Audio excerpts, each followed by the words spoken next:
Halo Halo teman-teman, teman-teman. kembali lagi di AKM Akuntansi Keuangan Menarik. Nah, kemarin kan kita udah bahas tuh tentang macam-macam utang, hutang jangka panjang, hutang jangka pendek. Nah, sekarang kita mau ngebahas tentang investasi hutang. Oh iya, kita belum kenalan nih. Perkenalkan, nama aku Jessie Miselia dengan rekanku. Halo, perkenalkan nama aku Ervina Dwi Ayunia. Oke, kali ini kita mau tanya-tanya nih tentang investasi hutang. Itu kayak apa sih sebenarnya dan kenapa kok bisa disebut dengan investasi hutang? Emang itu bisa diinvestasikan ya? Bukan begitu, Jess. Jadi gini, investasi hutang itu bentuk investasi di mana seorang investor memberikan pinjaman kepada suatu entitas seperti perusahaan, pemerintah, atau individu dengan imbalan pembayaran bunga dan pengembalian pokok pinjaman pada tanggal yang telah ditentukan.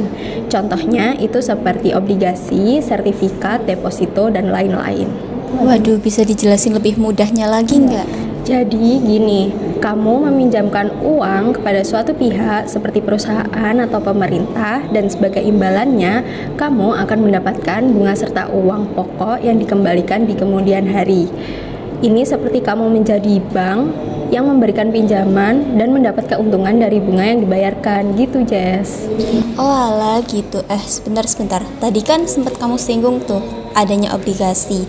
Nah, itu tuh kayak apa sih sebenarnya?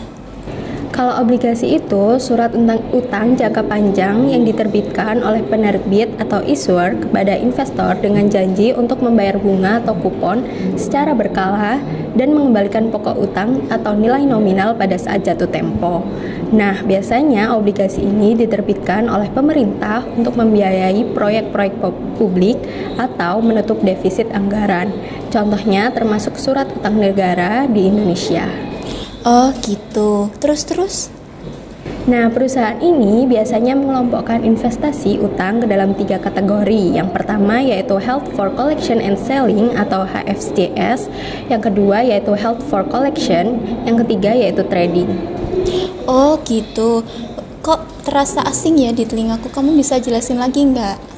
Gini, aku jelasin satu-satu ya. Yang mulai kategori pertama yaitu held for collection and selling. Ini maksudnya perusahaan berencana untuk memegang aset tersebut guna menerima arus kas kontraktual seperti pembayaran bunga atau pokok pinjaman.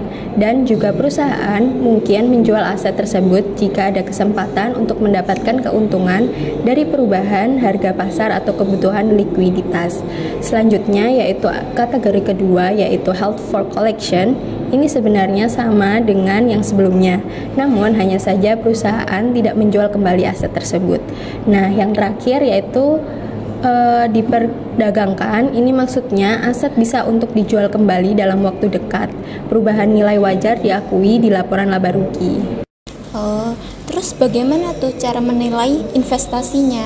Jadi gini, Jess, untuk cara investasi itu ada 2 kriteria utama. Yang pertama yaitu model bisnis perusahaan dalam mengelola aset keuangan, dan yang poin kedua yaitu karakteristik arus kas kontraktual dari investasi.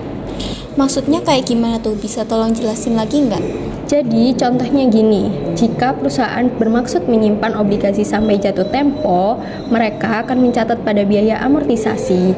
Tapi jika sering diperdagangkan, dinilai pada nilai wajar dengan keuntungan atau kerugian langsung masuk laporan laba rugi. Wow, ternyata akuntansi investasi itu lebih kompleks ya dari yang kita bayangkan. Iya, itulah mengapa dibutuhkan keahlian khusus. Dunia investasi selalu berkembang. Jadi, para akuntan harus terus belajar. Terima kasih ya sudah menjelaskan semuanya. Sama-sama, semoga pemirsa mendapatkan wawasan baru tentang akuntansi investasi ya.